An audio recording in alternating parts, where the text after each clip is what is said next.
On today's episode, I've got my good friend and mentee, Clint Cooper, on. Clint is a former sports bettor turned real estate investor who is absolutely crushing it. In this episode, he shares how he made over $61,000 on his first deal in just 35 days. On top of that, he talks about how he's already done 8 deals in just a few months of getting in the game. We go over a bunch of other fun things too, what it's like betting in Las Vegas. I even tell some stories I've never told before about my gambling career. You'll definitely want to hear it, so let's jump into the episode. Welcome to the Ryan Pineda Show, where our mission is to invest, I only expect to make money in things that I understand. innovate, It's about believing in the future and thinking that the future will be better than the past. and inspire. I am much more likely to hit my goal just due to putting it out there. You now rocking with the best. What's going on, everybody? Welcome to the Ryan Pineda Show. Today, I have a very special guest. I feel like I say that every episode, but today I'm like super excited because I've got my friend, student, mentee, Clint Cooper on the show, and he is doing some crazy stuff, not only in the real estate game as a new investor, but also the things he's done up to this point are super impressive with his sports betting background and just a whole bunch of other entrepreneurial things. So happy to have you on the show, man. Thanks for having me, man. This office it's wild. Really first class. I'm happy to be here. Yeah, Love man. Las Vegas. Of course you do. So, yeah, dude, you know, you just joined the Future Flipper All-Star program back in December, and, you know, you're doing real estate now. How many deals have you got since then? So right now I'm at 8 deals. 8 deals. We're filming this in the middle of March, so, you know, about your first 3-4 months. Yep, and they're coming quick now. Yeah. I've got the deal flow coming. The first one was really hard to get, but now they're starting to come in. So. Yeah, you got the systems built out and all that stuff. Exactly. So tell me about the first deal.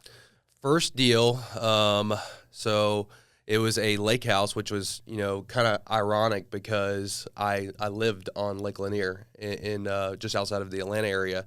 And I got it off market through one of my VAs and I bought it, did 0 rehab on it, put it up for sale the day after I closed, and it actually closed today, like an hour ago. And $61,500 profit. $61,000, very first deal, just 35 days after you bought it. Yep.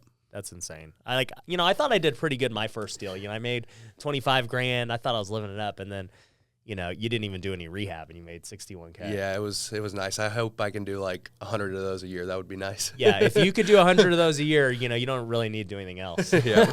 So, you know, we'll touch on your real estate career later on in the podcast. I wanted people to hear that right away so they understood, you know, kind of where you're at now. But tell us a little bit about just your story, man, like how you got here. Yeah, so I started, I went to college, Georgia College, small school in Milledgeville, Georgia, and after that, you know, I did a business degree, business management, you know, nothing major. I went to work for my dad. I was in the freight business. We were freight brokers. I was working for him for about 3 years. So I was about, I think, 25. And I heard of some people making some money doing some sports betting advising. I had a passion for it. I had done it. I'd been, you know, betting since I was in college. And we started, me and my buddy Ryan, another Ryan, started a company advising people on sports betting. And I was basically just hustling. You know, I worked 7 a.m. to 5 p.m. every day for my dad. And I was just hustling when I had free time, building this company out. And it got to the point where I was making like 5 times as much with my own company as I was working for my dad. And I was making like $100,000 then. And so it was to the point where I was like, you know, I need to just go full time into this. I need to get out of my dad's business. Yeah. So tell me about the sports betting world, man. Like, what was it like? How many years did you do that? So I did that for 4 years. It was a crazy ride because the legalization happened in the United States during that time. So it's a massive growing industry. And you know, I played sports growing up just like you did, and super passionate about sports. And you know, nothing makes watching a game better than having a little action on it. So. Exactly, dude. I remember it's funny back. I was probably 21, 22. I didn't have a way to make money. You know, I hadn't discovered flipping couches. I sucked as a realtor. So for me in Vegas, what do I turn to make some money? I'm like, I'm going to go gamble, you know? And so me and my cousin, I remember every night we would go to the casino. We'd play craps. We'd play blackjack. I learned to count cards. And then we do sports betting. Yep. And I was betting NFL. And let me tell you, I think I know sports pretty well, but I have no idea, dude. I'm not that smart. Yeah. Your average sports fan who thinks they understand sports, betting is just a completely different game. It's you're not betting on, the teams like the Chiefs and, the great teams. You're betting on the underdogs and, the Browns or, some of the smaller teams. You're looking for inefficiencies. You're looking for value is what you're looking for. Yeah. General consistency, you want to be on the opposite side. Vegas builds their casinos tall for a reason because they're making money, and you don't want to be on the same side as the general public. No, not at all. And I just remember, it's funny, when I bet, I was so just not objective. It's like, oh, I'm a Packers fan. Every line to me, oh, Packers are undervalued. They're definitely undervalued. Yep. They're gonna kill them. Yep. And that's how the public bets in general, and that's where you find value by being on the opposite side of the public. Right. So what else would you say about the sports betting world? What are some things you've seen? What are some of the biggest bets? What are some of those type of deals? Some of the biggest bets. I mean, there's the Mattress Mac guy. I don't know if you saw the Houston. I saw that. Yeah. So he did a promotion where it was like, if Houston wins the World Series, everybody's getting mattresses free. And basically, what he did, it was super smart. He bet that, and then didn't he insure it? Yeah. So that's how it worked. It was a win-win either way. Whatever happened in the World Series, but he ended up betting $5 million or something to win on the World Series. But so he didn't end up giving free mattresses. I don't know exactly how it worked, but there's a lot of big bettors, especially in this town. This town's got a lot of big bettors, but. I didn't ever wager anything crazy. I did, 10K at a time sometimes, but yeah. I was never, I was more of just being consistent with your bets, keeping the same amount throughout. So, yeah. Would you say that that's a big key when you're betting? Just not riding these highs and doubling up every time you win? That's what I would do. I mean, money management is just as big a part as making, good picks. Because, you'll have times where you think you're invincible, you're winning, and you'll start betting more and more money, and then you'll lose it all. Yep. So being consistent with your money management is key. Yeah. Every time I'd bet, I'd start off $100, I'd win. I'm like, all right, double time, 200, boom. All right, we won again, 400, let's go. Yeah. And eventually, obviously, you're going to lose at some point. Exactly. So staying consistent with your unit amount, how much you're betting per game is definitely key. Yeah. What do you think about guys like Floyd Mayweather and stuff? Just the crazy money they bet. Man, it'd be nice to have that kind of money. I hope I have that money one day. I still like gambling. I'm super excited about being here in Las Vegas for Sweet 16 weekend because I'm definitely going to spend some of Saturday at the Super Bowl. You didn't even come here for the Masters. you came here to have some fun. Yeah, I'm excited to do a little bit of both though. So yeah. Learn. Well, now it's a business trip. You should, it'd be great, some great content for you to go make a big bet. You should come with me to the Superbuck on Saturday. Dude. So here's my deal with betting now. I did it for so long when I was young, right? Mm-hmm. And I spent hours and hours at the casino every day. I played poker too. Yeah. In fact, when I was 18, I snuck into a poker tournament at the Sahara, and it was like this 200-person tournament, $50 buy-in, whatever. Long story short, I ended up winning, and I was super scared at the final table because I'm like, I'm 18, I don't know, they're gonna card me. They never carded me, they just didn't. I was like, and a couple of my friends were like, yeah, they don't card, they'll just let you in. I was like, okay. So I get to the final table, and I remember at the final table thinking, man, should I just lose on purpose? Because if I win, it's gonna be all this attention, but if I lose now, I'll make money and whatever. But being the athlete, I'm like, nah. I can't lose. I got to give it my all. And so I'll never forget, I got to the heads up, me and this guy. He had a 2-to-1 chip advantage. And he goes to me, I'll never forget this. He goes, hey, just so you know, I don't chop. I was like, I didn't ask you if you chopped. Like, I wasn't looking to chop. Like, I'm looking to take your money, dude. And yeah, from that point on, I ended up, Heads Up was my game, because back when Full Tilt and Poker Stars and all these things were on, I was playing when I was like 15, 16 years old. And it just goes back to being born in Vegas. Yeah. But anyways, so Heads Up was what I was good at. Yeah. And so I was stealing all his blinds because I was just pushing all in, re-raising him, all those things. And I ended up getting a 2-to-1 advantage, like literally just taking his blinds. And then finally he calls me. I go all in again. And up until that point, I was bluffing. Like, I didn't have crap, just taking his blinds. Yep. And I was sitting on pocket aces. And he calls me. He goes, "Got you." He had ace king. I was like, "No, you don't." Boom. Wow. Pocket rockets. And I won the tournament. Wow. And I won like $2,000, most money I've ever seen in my life. And I ended up just walking out of the casino. Nothing happened. Yeah. Nice. It was crazy. But yeah, I don't even know where that came from. But long story short, from 18 to, I would say like 22, 23, I gambled a lot, and because it was the only way I could make money. Yeah. And I just realized as I've gotten older, and I can make money doing like so many things now, right? Yep. I could just make a social media post or do a podcast, and it makes me money. Yep. Like, why I can essentially do so many things that are risk-free money. Yep. That's why I don't really like gamble anymore. I got you. And two, like, even if I put $10,000 on like a game or something, whether I won or lost, like, I wouldn't really like feel one way or the other. Yeah. You're not gonna get you're not gonna be on edge from a $10,000 bet. No, I'm not gonna get that rush that I used to get when I was 22, Yep. and I was betting everything I had. Like, Sure. Yeah. yeah, if I don't win this bet, like, I'm going broke. Like, Yep. so I don't know. Maybe if I do bet again, maybe I need to like really rate. I gotta go like 100K or something, just something. That would be a good piece of content, I think. Yeah, if you guys want to see me bet 100K on something, I'm not saying it's gonna happen, but comment below. Or if you think that's irresponsible and I should just go put it in Bitcoin, also comment below. After I win, sell me your home. Yeah. So, yeah, that's kind of my betting career. Gotcha. What's your favorite game?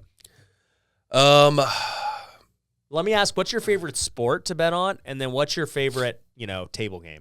Okay. So I like to bet on the NFL. NFL's definitely my passion. Okay. But I bet on everything, all the major sports. When we were, it was funny when COVID hit, we were betting on KBO, Korean Baseball League. Yeah. It was like, because it's the only it sport was playing. a big deal for gamblers. Like, people were loving it. Like, so like we were waking up at like 5 a.m. to watch those games on the East Coast. And but table games, I like playing craps. I love craps.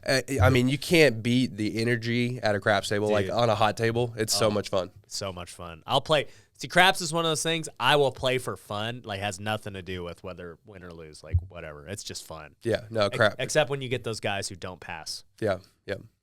I would throw my dice at like their chips and stuff. Like, if I was rolling and I see a don't passer, I'm like chucking my dice at his chips. I'm when I'm picking a craps table, I'm all about the vibes. Like, I'm walking around, and whichever table's having the most fun, that's the one I want to be at. Yeah, I mean, dude, I've gambled enough to know that energy matters. Oh, absolutely, absolutely. Good vibes. You have to have good vibes to do well in gambling. That's why you got to get those don't passers out of there. But when I was gambling too on sports, I have my favorite teams, right? I'm a Packers fan. I'm a Lakers fan. But I also had like, my teams that just for some reason always covered, dude. Yeah. Who are those teams for you? Man, every year it's different. It'll flip-flop. Like, 2 years ago, one of our main things is in Kennesaw State, they're a local team just right outside Atlanta. One of our things was like fade Kennesaw State. Like, whenever they're playing, fade them. And this year was the complete opposite. We liked them. So every year it's different. It's never the same. So weird. Yeah. I just remember like back in the day, we'd bet the Falcons a lot. Like, it was like the Falcons never let us down. Oh man. Yeah, you're an Atlanta guy, so that makes sense. It must be nice being all I gotta say is must be nice being a Lakers fan and a Packers fan. You actually win. Yeah. I actually attended the Atlanta Super Bowl victory or loss when Tom Brady came back on them 28-3. That was crazy. I was in Houston for the Super Bowl. I remember I spent like this time I was like, fresh out of college. I spent like $500 on merch at halftime because I thought they were going to win. This game's up. Like you already had the Super Bowl champ merch. I was buying my family stuff, everything, and then about like midway through the third quarter, you start hearing the Brady chant, and I'm like, oh my gosh, this is really happening. Brady's about to make this happen. That was a nightmare experience. That was a nightmare experience. I still remember. I was pissed too because I don't know. Unless you're a Brady fan, you don't want Brady to win. You're like, dude, this guy needs to stop winning. Yeah, absolutely. Even this year, I'm like, how does he do? Like, first you're thinking, okay, maybe it's Brady and Belichick that they're just unstoppable. Yep. And then you see, and Brady just wins without him, and Belichick's got a scrub team. Yeah. The jury is still out on Belichick for sure. And people are questioning whether his greatness at this point. Like Brady has proven, it's really him. Yeah. But granted, Tampa Bay is like they're beasts. They're good. They're good everywhere. Legit. Their defense is good. They have tons of weapons for Brady. So yeah, he's got a good setup. Yeah. So another thing on sports betting that I think is interesting is the rise of fantasy, right? Like, fantasy sports was something I always played growing up. Yep. And, we just play with buddies, right? We'd bet, whatever. But now you have DraftKings and FanDuel. Did they merge? I can't remember. No. Okay, DraftKings and FanDuel are still separate. Yeah. Okay. So how's that affected everything? So, that was like when fantasy sports first arrived, that was like, people's way to legally bet, I guess. Yeah. Daily fantasy sports. So, I mean, it's still a huge deal, but once sports betting got legalized, I think it, took a little bit of steam off that business model. But like FanDuel and DraftKings, they've opened up sports books now, so you can bet with them in the legal states. Like, how many states are legal at this point? Man, I think it's like 12 or so. That's and a lot. It's slowly rising. It used to just be Vegas. A year ago, it was just Vegas. Like a year ago, yeah, or 2 years ago. 2 years ago, it was that's crazy. Yeah. It's crazy that it was never legal in the first place. Like I don't understand. And some states are doing just online. Some are doing, they have the actual physical casinos. But it's a huge growing industry. People, I love fantasy sports too. Like I've been playing fantasy sports since I was in college. Huge passion for it, especially fantasy football. It's just a huge market. Like it's a $1 billion industry. So I remember, when DraftKings and FanDuel came out, I was one of those guys who jumped on. I'm like, this is tight. Like, I love fantasy. Now I can do it every day and make money. Yep. And I didn't make money. It just wasn't as good as I thought, right? Yep. And it's a different style of game, right? Every day it's different. Yep. And then the scandal came out that, like, these DraftKings employees were winning, these big prizes. And then it came out that, like, these guys were getting all of this artificial intelligence to pick for them, and they were getting like 1,000 entries, and it was just like kind of impossible for the normal guy to win. Yep. What did you think of all that? Man, I never paid. We never got too big into the daily fantasy sports personally, but with any new industry like that, there's going to be corruption. Just like with gambling, there's all there's going to be corruption. When people find a way to make money easily, they're gonna do it. So, I never got too big into the drafting because I was like you, like people are doing this full time and they're entering in multiple contests, like hundreds of contests. Yeah, and so these professionals are just doing it full time. And so, if you're not putting in the time that they are, you're not going to win. So right, yeah, and it was just I read about it and I'm like, yeah, that seems like a rigged game. And then there was like some crazy statistic that it was like 90% of the winnings were 10% of the people, or even higher. Wow, it was crazy. I never saw that. That's wild. Yeah, and it makes sense because when you're using, daily fantasy is really just about value, right? Like, okay, is that guy undervalued for what he could be? And like, sure, the combination that wins is the most random combination that would have ever. Always. Nobody would have picked that combination. It's just pure data telling you that, yeah, this combination is the best use of this amount of, capital. Gotcha. So, yeah, that was crazy to see. Did you ever get into poker? I like you, I was heavily into poker in high school. I thought you were gonna say, nah, that's one thing I never got. No, I love Texas Hold'em. After high school, I guess it was like my junior year. Me and 5 of my buddies who lived in my neighborhood, we'd just set up a table and play. Yeah, I got started in high school too. We played like 5 days a week for like a year. So I love poker. I'll probably play some this weekend. Dude, I haven't played a live game of poker in a really long time, but I was showing you guys my my house I'm building, right? Yep. And so in the basement, it's kind of just like the game zone. We're gonna build a bowling alley. We're gonna build. You have some high stakes games at your house. Yeah, and that's what I'm thinking is like get a really nice card table or something, and then I love it. Throw some cool games. I better be invited. 10K buy-in, dude. I'm in. It's got to be worthwhile. I'm in. Just for the content, baby. Yep, that's right. So, did you get into full tilt and all that too? No, I never did that. Just pure live. Yep. Why not?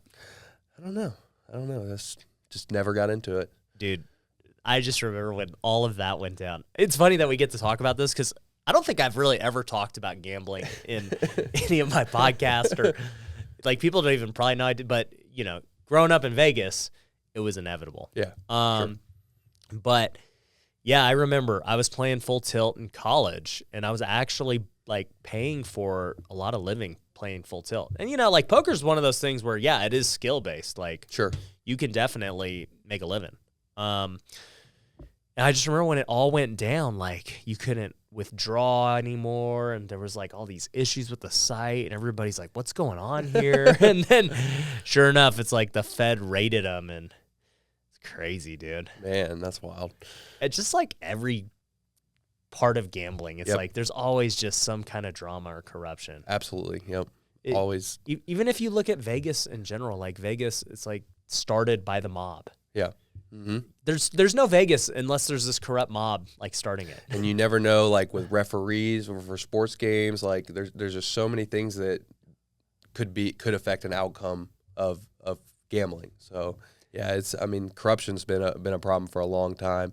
I think if for sports betting specifically, I think if the leagues start hopping on, and I know the NBA is, I think they're going to be.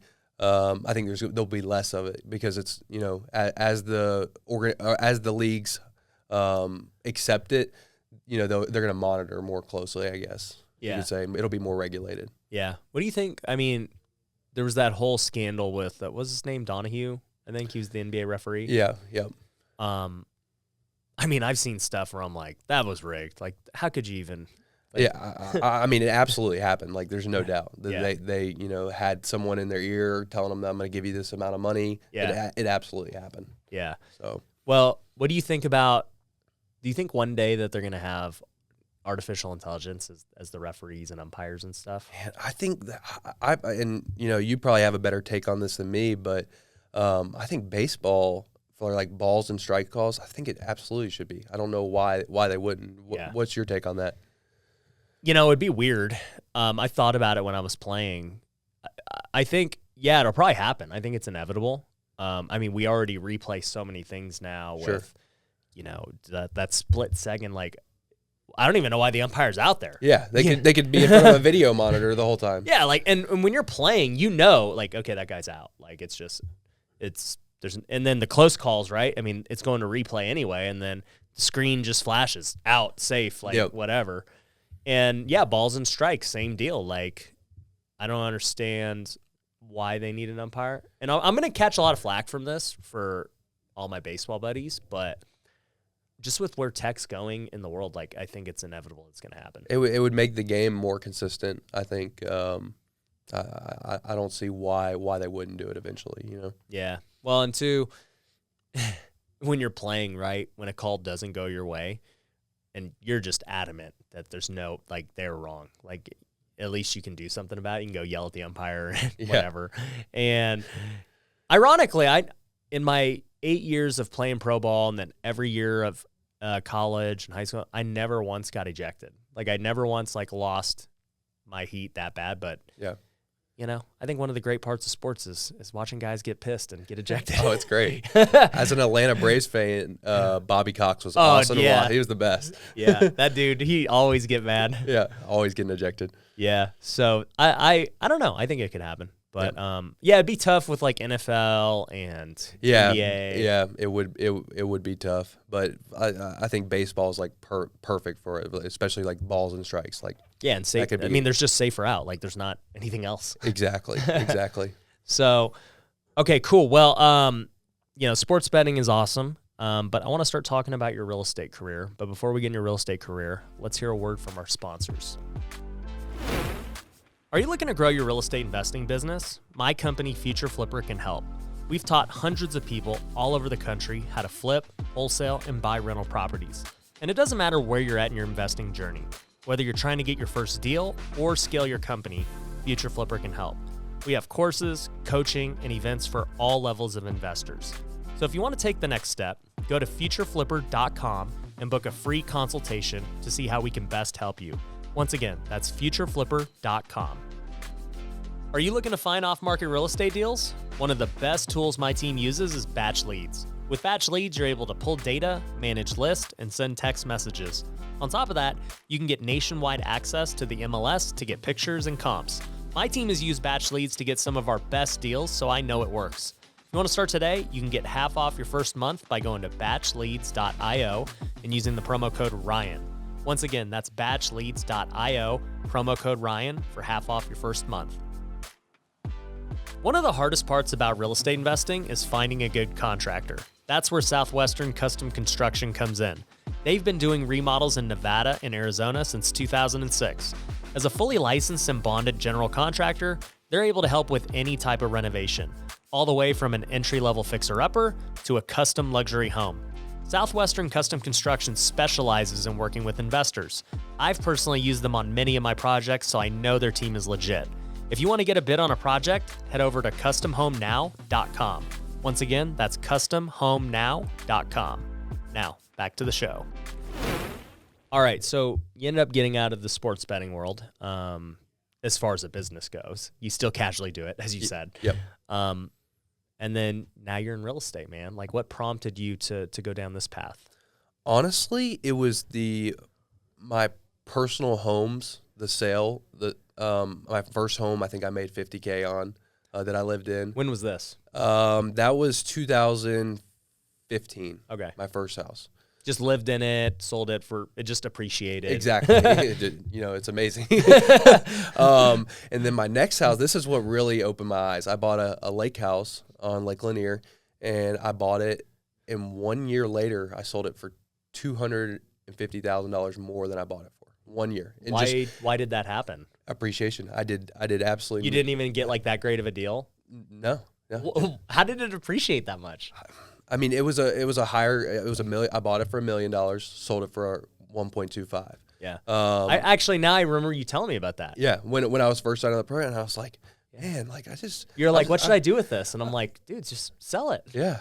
And I sold it, and I was like, man, I can make some money doing this. Like if you just buy right and appreciation happen, I can make some money. So I started doing some research, and I was like, I think with my last business, I wanted to get out, and I was looking for the next avenue. And when I sold that house, I was just like, man, there's money to be made here. So I started researching, ended up, finding you on TikTok, of course. That's where you found me? Yeah. TikTok is where I found you. Before we go into this, I want to make that clear to everybody out here. Like everyone, when I first started TikTok, they're like, why would you do TikTok? Like, how's that going to help your business? Whatever. And it's like, dude, I'm telling you, there are people, willing to pay you money for whatever your services are on TikTok. It's not just kids dancing. Absolutely. I'm glad you told me that. I didn't know that. That's funny. No, yeah. Ryan Pineda, the TikToker. That's how I first knew you. Cool. So I found you. I talked to Roham. Yep. Got signed up for the program, and as my buyout was happening, I was like, hey, I want to go ahead and get started, start learning. I'm not actively like hustling yet. Yeah. But I want to start, doing the course, and read your book. That was the first two things I did. I did the course and read your book. And as far as education goes, other than doing our weekly calls and everything, that really put, the framework together for me getting started in real estate. Yeah. In December, I started like actually hustling, making calls, having lunches with realtors, really started trying to find that first deal. And about halfway through December, I got that first deal. And since I'm on deal number 8 now. Yeah. And you told me too, you got that deal through Batch Leads, which is one of the sponsors of this show. So if you guys want to get started with Batch Leads, it's easy. Just go to batchleads.io/Ryan, and you'll get half off your first month. But so you got set up with Batch Leads. You pulled a list. Your VA cold called it. Yep, I hired a VA, and I did that, initially. Got a VA. I actually hired 2. And ended up firing the other one after the first week. Yeah. I caught him sleeping on the job. Literally sleeping. Yep. I checked into his mic, and I could hear him snoring. I woke him up and fired him, so he got a bad wake-up call. Got that list from Batch Leads. My cold caller called. Talked to him for, 3 weeks or so, and it was actually a family member who had died. And I was speaking with the daughter and son of that family, and they wanted a quick cash sale. Bought it for $420,000. Put it on the market the next day. Did 0 rehab. Put it on the market for $550,000. Ended up selling for $510,000. Mm-hmm. So I actually just closed on it today, and $61,500 profit. Crazy. Yeah, 0 rehab. 35-day deal. It was amazing. You got a good return on your education already. I did. Yeah, now I'm playing with house money, right? You are playing with house money, unless you do something really dumb. Yeah. Don't go bet that on whatever. Yeah. But so tell me now, like, you got that first deal in December, then January, February hits. Like, tell me about how it's been going. Yeah, it's been going great. I mean, the deal flow is just growing exponentially every week in terms of people leads. Yeah, everything's cultivating now. Because I mean, and you said this in your course. It's like with marketing, you got to put in at least 3 months before you start getting those deals and getting the results you need. So I mean, they're just flowing in from everywhere now. I've got realtors sending me leads all the time now. And I've got 8 total deals. I'm closing on my first wholesale deal on Monday. The first 7, I'm actually buying all of them and fixing and flip. How much are you making on the wholesale? Wholesale's $10K. Nice. And I'm actually wholesaling it to guys in the group, Hector and Vince. Nice, dude. So that's one of the great things about your coaching program is you have people all over the country, and I've met all the Atlanta guys from the group, and I found a deal that was a little bit out of my reach. It was a little bit further away than I wanted to deal with, and reached out to them, and they wanted it. Yeah. So, that's a huge value with your program is the connections you make. I love that. Yeah, I was talking to Schultz when he was telling me that him and Bosco have done a couple of deals now. He said Bosco made about $40,000 on all the wholesales to him, and he's going to make about $100,000 on the flips. So I was like, man, that's what it's all about, man. It's working together. Yeah, I love it. And for those of you listening, you touched on something that I want to add on to. So you said 3 months is typically what you got to see with marketing. And for everyone listening, like, I want you guys to understand what we mean by that. I see a lot of people market or try and do something, and they think, oh man, like, I didn't get any leads this week or this month even. I didn't close a deal. Like, this marketing sucks. It's like, no, like, you need to test it out for at least 3 months. If you're not willing to commit to that unit, like we talked about betting, right? Yep. Keep that consistent marketing for 3 months straight, then don't do it, or lower your marketing budget so that you can do it for 3 months without expecting any deals. Because when you're first starting marketing, you got to fill up your pipeline. Like, there's nothing in it. So you got to fill it up. And, people don't just sell you their house like the first time you talk to them. It takes time to nurture a lead. And, granted, you got a lot of deals already, but that's kind of unusual. But what's going to happen for you that's really cool is all of these leads, these first 3 months you're going to get more deals from them down the road. 100%. Yeah, I've got a whole CRM full of people I'm following up with consistently. I've got several that are, we're going to get under contract in the next few weeks. So Yeah, I believe it. I think the thing that has made you so successful is you're just we got to tell them your name, man. I mean, who gave you this? Davila? yeah, Davila gave me the name Clint the Closer. Clint the Closer, dude. We got to trademark that. We need to get all the handles for social. Got to get the domain. But it's true. I think you're a really good closer. I mean, you sit, face to face with somebody or get on the phone with somebody. I think you're going to close them as long as they're closable. Real estate, closing deals, it's really not that hard. It seemed so hard in the beginning, trying to get that first deal closed, but after it starts going, it's really not a complicated business.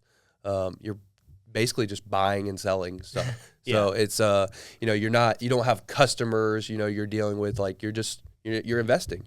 And that's what I like about it, and being able to make my own schedule, do things how I want to do them. If there's a deal that, may be a good deal that I don't want to buy, I don't have to buy it. Or, so it's totally up to me, how I run the business. Yeah. No, and that was what attracted me to real estate as well. Like, right, I don't want to work for anybody. Like, I love negotiating. I love getting good deals and good value, right? That's what sports betting is. Okay, how can we get good value?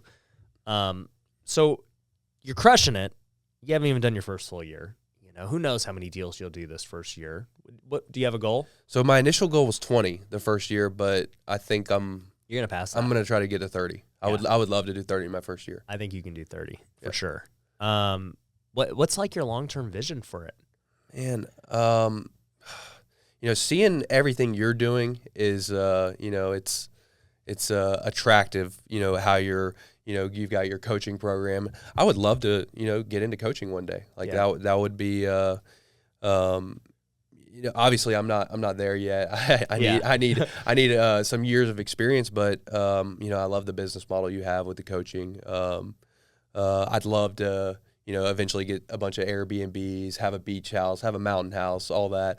But really it was just the freedom. That's why I got into real estate investing, is freedom and obviously money. I want to make good money, but that's I'm just gonna keep doubling down what I'm doing now, and I'm probably gonna hire some people over the summer and get an office, because right now I'm just working out of the house doing deals, which is crazy, right? Like, a lot of people think you need all this overhead, or no, you don't. Like, I didn't get an office until I was doing over 50 a year. Wow. Yeah. And you don't even need to spend money on marketing if you don't have the money. Like, you can go and hustle and get deals without spending money on marketing. I walked into a brokerage last week, and it was a realtor I was doing a deal with, and I was like, hey, can I stop by? I'm checking on one of my rehabs right now in the area. Can I stop by and introduce myself in person and maybe introduce myself to the other agents? I ended up walking in there, meeting 15 agents, and walked out of there with 3 leads right then. And they're, constantly texting me new stuff. And it's only been a week. Yeah. And I've gotten 2 deals from that one brokerage, just from me going in there. And that one time. Yep. Just meeting them face to face and connecting with them. I love that. And that's one of the things that, you already know. We teach the students too. It's like, hey, we'll teach you how to do these marketing techniques and everything, and those will get deals, but don't neglect the relationship side too. Because in the end, real estate has always been a relationship business. And so my first 80 deals, I've said this before, I didn't use any marketing. It was all relationships. It was MLS, realtors, or wholesalers. And I've kind of gotten away from that, just as, my time has just become too busy and valuable. Now it's more about, hey, let me be known by putting out media and content, and that's how I'll get more deals, right? And I do get deals from social media all the time. But there is nothing like the face-to-face, going and meeting these people, getting a coffee, getting a lunch, going to the office, whatever. Because that's what I did when I was literally in your position, just grassroots, let's go build relationships. Yep. And the first lunch I ever had with someone about real estate, I got a deal from the first one, literally the first one. Yeah. So those in person meetings, building those relationships, they're so valuable. Right. And then that also comes into play of joining a coaching program or a mastermind, right? Like, you're doing a deal with other guys who are in your market. We always try and link up all the guys in the same market so that At the end of the day, right, if we can keep everything within the family and everybody's doing deals together, that's where it's at. Yeah. And, I do deals with the students. I've wholesaled them. I've bought it from them. But, even my other masterminds I'm in, like we're collaborating on deals or lending or different things. So, man, it seriously, people kind of say it all the time, but it's so true that like your network is your net worth. Absolutely. Yeah. Just to go off that too, man, I've made some great friends. Like I said, Hector and Vince, I'm wholesaling that deal to them. They're great friends. Like, guys that I'll probably talk to for a really long time. All 5 of you guys are Airbnb-ing together. We are. Yeah. It's going to be a fun weekend. I was cracking up. I was like, wait, what? You guys all, because you guys aren't from the same place. Like, no. You guys are all Airbnb from different places. We've got 3 people from Atlanta, 1 from Philly, and 1 from Orlando. So, yeah. Yeah. I love that, dude. Just the camaraderie, man. You guys are going to probably have too good of a time. Yeah. I'm excited for Sweet 16 Saturday. I'm really I'm really looking forward to the mastermind, but I'm also really excited for Sweet 16 on Saturday. When you get back to the Airbnb, you're gonna be like, let's go to Sweet 16, like whatever. They're gonna everybody's gonna be like, where's Clint? Oh, he's at the sports book. So, where are you guys gonna do it at? I will go to the Superbook, Westgate. Okay. Yeah, I love that place. It's every year my last company, we would rent out a suite at the Superbook and just sit there all day, literally, and watch the tournament. What's like one of the craziest things you've seen in like your sports betting career? Man. Besides that Falcons loss. I mean, that was hard to beat. I don't have any specific. There's just so many times that bad beats or crazy wins. I don't have anything specific that I can think of. So many bad. You always remember the bad beats. Oh man, that's terrible. Like it's crazy how quickly a outcome can change. Yeah, but I think you guys are going to learn a lot from the mastermind, man. It's going to be your first one. I think it's going to be Hector's and Vince's first one too. You guys are going to like it. But I'm curious about those 8 deals, dude. I mean, your first one did $61K, and we're in a crazy hot market. Like, what are you going to make on the rest of those? Man, right now my projected profit on those 8 is probably about $300,000. One of the deals that I'm going to be closing on soon is a potential $100K to $120K plus deal. So yeah, about $300,000. That's crazy. Which is crazy because I literally I just started and every day I'm learning.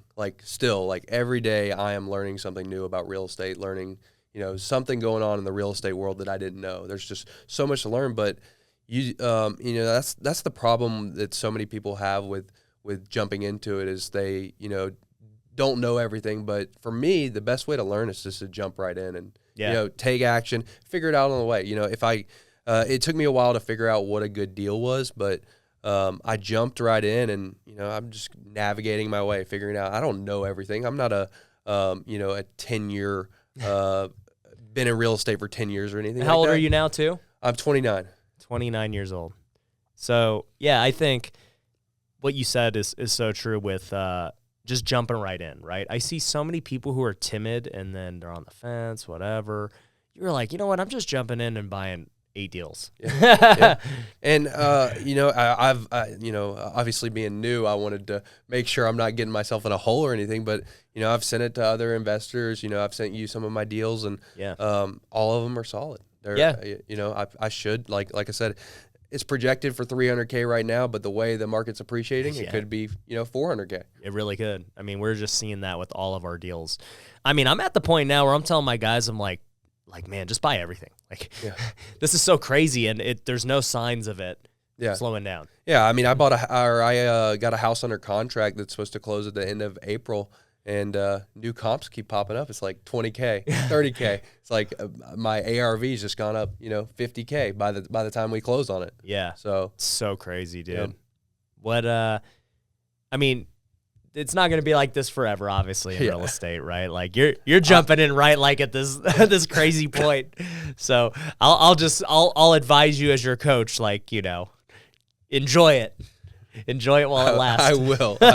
No, I get it. Yeah. I know. Well, just take advantage. And this has been my message, and it will be my message at the mastermind. Like, hey, we're in an unprecedented time. Like, this is just unlike people say it's like 2005 and stuff, but there's a huge difference between now and then. Like, it's not people are getting these loans they can't afford or anything. Like, people have more money than ever. There's just a lot of money in the world. Like, and there's nothing to sell them. Yep. And so it's causing all these prices to go up. It's happening, for a reason. And I don't know how long this is going to play out, but I think we got at least another year of this. And so, to me anyways, it's smart to push your chips in. I really pushed my chips in last year during 2020 when everyone else was running away. And then it turned out to be the right move. And now everybody's like, where do I get more real estate? Like, what do I do? And I think it's a great time to double down, just whether you're marketing or trying to buy or whatever. Like, I'm not expecting a crash anytime soon. Yep. It's exciting time for sure. I'm happy that I entered the market where I did, but I do know that, everything's cyclical, it's just like the stock market, it'll go up and down. Yeah. So, most of the real estate guys we have on here, whether they're in the program or, they've had success just doing their own thing, most of them all want to improve their social media game. That's kind of why they either are on the show or podcast or, want to learn on my side how we're doing it. Do you have any ambitions for that? Absolutely. Yeah. I want to, I'm documenting my journey right now of this real estate, and I eventually want to grow that for sure. I'm not too focused on it yet. I want to get good at real estate investing first. There you go. That's the first step, but I think semi just it's not like you got to go hardcore like me. Yeah. Just semi. Yeah. And I hope to one day get to the point where I can go hardcore in it, but right now I'm sticking to the basics, getting the real estate investing down first. Good. I love it. Just hyper focused on the one thing. Exactly. So where can they find you on social media right now? Right now, you can find me on Instagram. It's at Clint Coop, and Facebook, Clint Cooper. Twitter is Clint Coop as well. Why is it not Clint the Closer yet? Man, I looked up it up the other day, and it wasn't like Clint the Closer straight out. I would have had to put like a dot or something in there, I guess I need to change it. Everybody keeps telling me to change it. We need to buy, the Clint the Closer. Whoever has it, we need to buy it. I know. Is it active? I don't think so. DM him. Yeah. See if you could buy it. Dude, I've been trying to get, the handle at Ryan Pineda on Instagram forever. This guy has no post. He has no followers, nothing. And, man, I DM this guy at least once a month. I'm like, dude, I'm going to pay you like a lot of money probably. Like, just, you don't use it. Has he read it? I don't think so. Yeah. Yeah. And people just making accounts and not using their usernames. Dude, not using it. And, like, I had somebody who has got inside reps and stuff and Instagram, and they're like, yeah, he's active, because I guess they have a policy. If somebody's inactive, you can go, try and claim it, whatever. Sure. They're like, no, he's active. I'm like, this guy has no post. No, really? He just browses, but I guess that's what he does. Yeah. That sucks. Yeah, I'm going to look into changing it. So I'll see what I can do to make it look clean still. Dude, it's just such a sick name. I like it. It's catchy. Catchy. Davila definitely gets credit for it, though. He came, it was like my first deal. He's like, you're Clint the Closer. Tell me, what's it been like working with Davila and, the accountability coaches and stuff? How's that helped? It's been great because you're, talking and speaking regularly with another experienced real estate investor. So, having multiple people to pull knowledge from, it's a huge help. It's shortened the learning curve. I've got 8 deals so far. There's no telling without, you, Davila, and the other accountability coaches, how long it would have taken me to get those 8 deals. Right. I would have known nothing. There's no way you can get into real estate investing without help. You're not just going to naturally know how to invest in real estate. You have to have some help. Yeah, no doubt about it, dude. Well, man, all I can say is I'm super proud of you, and I actually have a challenge for you. I've said this a couple of times. So Davila, was my best student ever. He did about $500,000 his first year as a full-time investor. So you've got a chance to beat him and become the top dog. And Davila became COO of Future Flipper, from that. So who knows? Maybe you'll take my place or you'll replace Davila. So you got a challenge ahead of you to defeat him. I'll do my best. I'll do my best. Yeah. So, well, cool, man. once again, I appreciate you coming out here, man. I appreciate you being in the program and saying all those nice things. I'll pay you after this, and or I'll have a bet with you after this. But yeah, guys, make sure you go follow Clint. He's killing it. He's sharing his journey. If you're brand new, I really hope his story inspires you, based on what's truly possible if you just go all in at this and you take it serious. So thank you for sharing that with everybody. And guys, if you're not already, make sure you subscribe to this channel or this podcast on YouTube and Apple Podcast. And if you want to get in the program that Clint's in, it's our Future Flipper All-Star program. You guys can go find it in the link below, or just go to futureflipper.com, and you'll be hanging out with Clint. You'll be talking with him. That's right. Well, thanks for having me on, man. Really appreciate it. Yeah, for sure. All right, guys, take care. Thanks for watching The Ryan Pineda Show. If you want to work with me, head over to ryanpineda.com. You can find my courses, coaching programs, and upcoming events. We also have free resources you can download, so head over to ryanpineda.com.